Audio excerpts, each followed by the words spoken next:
trois audio na kati ya épisode oyo ya masolo ya Jonas, ça va durer à peu près 6 minutes ya ba audio. Ok, audio moko ezali ya Maître Mpiana. Bomoni capture ya Maître Mpiana par-ci par-là, mais oyo boyoki nanu te ezali mongongo ya Maître Mpiana. Maître Mpiana azali mwana mwasi oyo azalaki en contact avec prophète, prophète apesaki ye ba éclaircissement concernant dossier Alexandra, esika nini azali na condition nini bakokuta ye. Ok, bato babandaki mpenza kozwa ye au sérieux te na ba live, atiki ba message privé epai ya les amis de Matondo par-ci par-là, et donc amataki mpe ba live alobaki na minute oyo compte na ye ezali introuvable. Ok, troisième audio, bon yango eza pe lisusu na ba détail ebele. Deuxième eza ya shindikana ou shindikana ou quoi tout ça. Alors na jouer ba audio sans interruption, na jouer premier audio na lobi muke, deuxième audio na lobi muke, et puis tokoya kosukisa avec audio ya moto shindikana wana. Donc troisième audio. Ok, shindikana. Ok, bon donc na osolola ntango tokóma na étape wana tolanda audio ya Maître Mpiana, plus ou moins 2 minutes sans interruption. Maître Mpiana azalaki en contact avec prophète, ye abandaki koloba makambo prophète ayebisaki ye. Prophète wana bon na retrouvé ye nanu te. Mission mosusu ekozala juste après oyo tobanda nanu na oyo. Qu'un prophète, Michael, fait également au Canada, il m'a donné des informations. C'est pour ça que j'essaye absolument de trouver une personne qui est au parc parce qu'elle est ligotée près d'une rivière. C'est un règlement de compte avec son copain et il cherche ce soir à la jeter dans la rivière. Depuis tout à l'heure, j'essaye de contacter des gens sur les lives, mais tout le monde ne m'écoute pas, tout le monde pense que je mens. Comment tu sais? Mais sauf que là, ici au Canada, il est 18h16, l'heure est en train d'avancer. Il faut absolument que les gens qui sont au parc se dirigent vers la rivière. Attendez, Matondo, elle est en ligne. Mais est-ce que tu es au Canada? Si tu es au Canada, tu tapes l'adresse dont je viens de dire pour voir si c'est proche de la rivière ou pas. Alors, faut savoir que moi, je n'ai pas de voiture du tout, donc je ne sais même pas me déplacer. Non, jusque là où tu es, là, je t'envoie l'adresse. Si tu es à Trois-Rivières, je t'envoie l'adresse, tu checkes pour voir si c'est proche de la lagune, en fait. Vous pouvez toujours m'envoyer l'adresse. Moi, je suis à Turs, vraiment dans la campagne, quoi, donc je ne saurais vraiment pas me déplacer. Oui, parce qu'il y a des gens qui sont en train de faire des recherches au niveau du lac présentement. Comme je viens d'arriver au Canada, je n'ai pas encore le numéro canadien. Je n'ai que le numéro belge qui ne fonctionne déjà plus. C'est vraiment pour ça que j'essaie vraiment de contacter une personne qui est là-bas. Non, mais il faut essayer d'appeler quelqu'un, même sur WhatsApp, une personne qui peut Oui, c'est pour ça que je demande un numéro WhatsApp. J'ai besoin d'un numéro d'une personne qui est là-bas. Quelqu'un qui est au Canada. Oui. Bonsoir. J'ai de la famille au Canada. Bonsoir. Oui, là, j'appelle tout de suite les présidents des étudiants des Congolais qui est au Canada. Il est là présentement au parc. D'ailleurs, il est live. Comme ça, Oui, dites-leur de se déplacer près de la rivière, s'il vous plaît. Voilà, lisolo ya règlement de compte nasalaki clin d'œil nango parce que tokomaki na situation ya mibali moko na Afrique du Sud, mosusu na niveau ya Québec, na kati ya ndako, meme ndako. Ok, ba détail wana ebakisami après. Au départ tozalaki na ba détail wana te. Ok, donc c'est vraiment ça. Alors ekoki ezala vraiment prophétie, et puis la dame Maître Mpiana kombo ezalaki na compte, azalaki mpenza na souci nouvelle eleka avec espoir ke akozala retrouver na bomoi. Ok, ndenge sikoyo esali ke azali effectivement retrouver, mais aza lisusu na bomoi te, bato babangaka makambo. Je crois que akimi na ye kaka.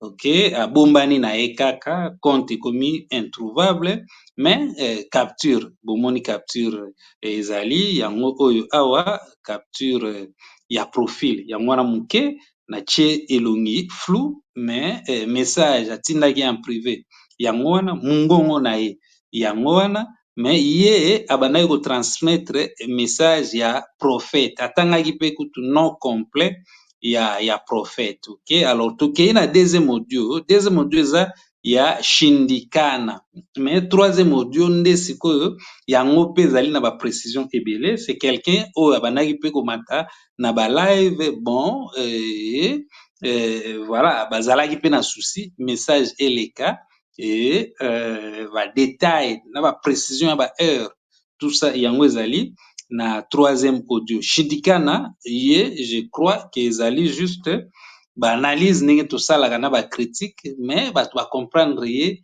mabe, comme asali allusion na bon, donc botindaki mwana akende kotanga et bosilisi nyongo ya bato ya agence te, omoni eza très improbable, ok.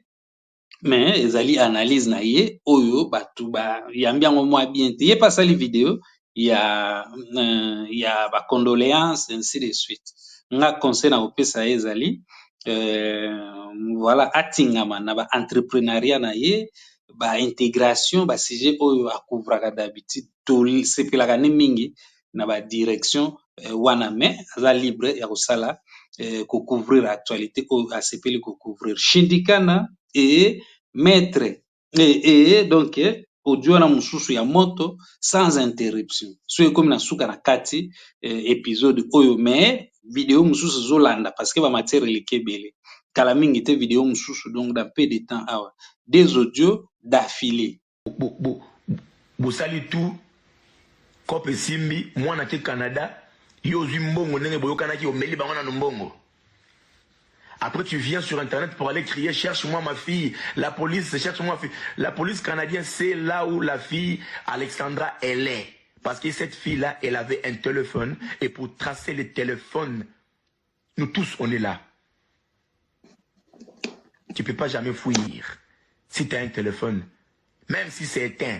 Même si il n'y a pas la localisation. Mais on sait les repérer.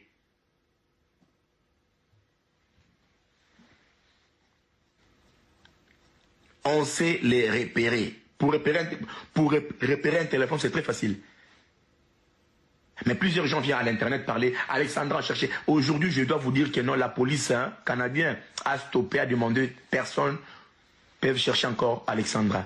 Parce qu'ils ont compris que non, c'est il, comme on dit, rendement des comptes.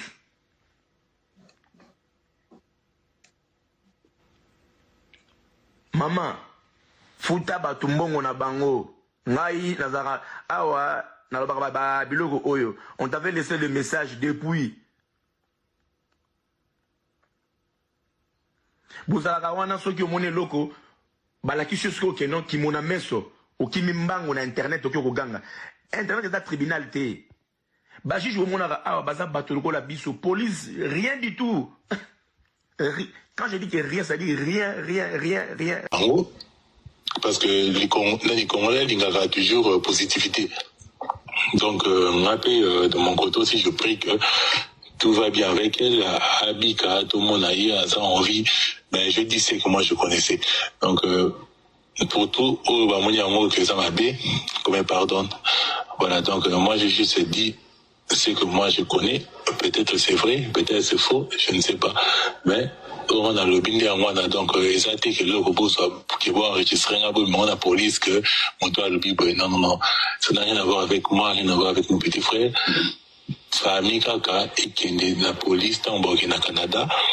Avec la police, pas le copain naïf, pas Zoafon naïf, pas retracé là où il était entre 1h15 à 1h35. Là, c'est tout ce que moi j'ai à dire. Et c'est... On puisse interroger le mec. Base le téléphone, qu'on puisse prendre son téléphone. Pas tracer le téléphone, place au Zalaki, entre 1h15 à 1h35. Là où le mec était, bakende na milieu wana na place wana où le mec était, et voilà.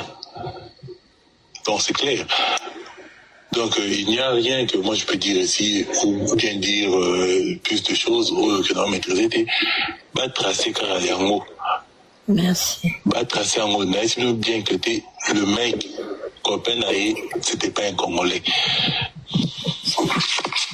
Voilà, donc bah tracer en mode, c'est quelque chose, il y a jalousie, il y a love nabango. Moi je connais pas love nabango, mais bah tracer téléphone, parce que si vous avez un téléphone à moto, bah saisir téléphone à garçon, bah saisir à bah tracer bah déplacement de 1h15 à 1h35, bah tracer place à Salaki wana, et voilà. Et bah t'as l'appel au garçon, il y a un Salaki dans bateau, et bah questionner bateau à ça qui appelle, et qu'est-ce qu'il a dit. Voilà, donc c'est tout ce que moi j'ai à dire. Donc dans ma détail était parce que je vais mettre ma propre famille, et moi-même aussi, na quitte interrogation. Et après on dira que non, il faut la complice, il y a bouillé, pourquoi tu n'as pas appelé la police avant, pourquoi tu n'as pas fait ceci, c'est... Voilà. Alors, magambo shindika na lobi, na magambo elobami na audio ya suka. Donc, bon, la police va yebi yango, ok? Mais, mutu pe, akoki atika telefone na ndako, ok? Otiki telefone, soki eza éteint, bon, ego lakisa. Police ekoyeba dernier endroit oyo telefone ezalaki allumé. Soki telefone eza éteint, ozo se déplacer nango, ekoyebana te. À moins que ezala ba telefone moko boye oyo, bon, ezali na voilà, bon, na kota na ba détail trop te. Généralement, soki eza éteint, donc ezali introuvable par rapport ya ba réseau ya communication généralement, ok? Ça dépend ba marque ba téléphone, ba nini wana ekomi ba détail moko trop d'avance, mais ba policier bayebi ba biloko wana nyonso. Ezala oyo shindika na lobi ke ba tracer mwasi tout ça biloko moko ya bongo, ozwaki message, ok? Ozwaki message wana, je sous-entends que azoloba ngo par rapport ya mbongo oyo il fallait batindela mwana, ok? Mbongo il fallait batindela mwana ezali mbongo ya kofuta ndako, ezali mbongo te ya ba démarche okende Canada. Azalaki déjà na Canada, je ne sais pas soki avivaki kuna pendant combien de temps, mais azalaki déjà kuna, et toza na mwa nini sikoyo tozali na mois d'octobre, ok? Bon, ba détail wana na nango te ya temps oyo akomaki na Canada, soki ezali année na ye ya liboso na Canada ou bien deuxième ou quoi, tout ça je ne sais pas, mais maman quand même alobaki d'habitude totindelaka ye les 28, les 27 batindelaki ye na mois retard. Donc ekoki ezala juste asali critique na ye, analyse na ye selon bon, donc ba démarche ya voyage, ok? Twana biso ba congolais mpena kobeta bala likolo ya ba niveau oyo, bakongole oyo ya bakongo wana, donc c'est-à-dire boza na entreprise déjà, boza na entreprise moko oyo bolinga bopréserve yango ezala na réputation moko boye te, omoni place wana déjà kaka omona ke atape na ye à côté, omoni. Donc alors l'autre monsieur oyo ya suka, place alobi petit frère, ekoki ezala nango mpe petite sœur, ekoki ezala mpe ba aire wana ezali ba aire oyo bazwaki dernière nouvelle ya Alexandra, a compliqué situation, au lieu aloba petit frère alobi petite sœur, et abeti lisolo na ye oyo abeti, et bato oyo nyonso ezala maître Mpiana, ezala audio oyo ya suka, bango nyonso babandaki komata na ba live mpona koaider. Donc mpona nga ndenge na comprendre eza juste souci bazalaki nango ke Alexandra azala retrouver vivante, prophète. Donc côté ya maître Mpiana ya bana yo transmettre message ya prophète, bon totiki na cadre ya bonzambe. Sikoyo côté mosusu oyo ya audio ya suka wana, bon nga namoni comme si ezali bato oyo mpena bazalaki na vraie information, mais nde sikoyo voilà bapesi yango peut-être donc badiffuze yango epai ya voilà donc badiffuze yango en public esungaka mpe epo ekóma na la police omoni donc je comprends ça comme ça règlement de compte nalobaki yango déjà ke ase retrouvaki avec mibale ok tata mwasi na bango amonaki ke eyebana mpona emaximize chance ya koretrouve ye na bomoi ok tata mwasi alobaki te ke akomaki na mibale aprécisaki ke moto oyo babandaki kovanda na ye na ndako ya mobali azalaki mpe mobali na ye alors ntango la même personne akotaki en communication avec copain na ye na Afrique du Sud bon wana ezalaki peut-être une façon ya kocommuniquer ya suka donc batikeli ye mwa liberté wana apasse mwa bamessage wana bango sikoyo baza sûr ke telefone ekozala retrouve te non seulement ça et voilà donc bozosalela wifi ocomprendre bozosalela wifi et puis par rapport à baconfidentialité ya baplateforme oyo donc baexception ezali même la police baza kofaire partie ya baexception wana bazali derrière mibeko omoni donc c'est un peu ça communication whatsapp bon mpo okota na kati il faut ozala moko ya bato mibale wana oyo bakomunikaki donc jusqu'à preuve du contraire mibeko oyo nga nayebi yango wana donc eza bongo alors comme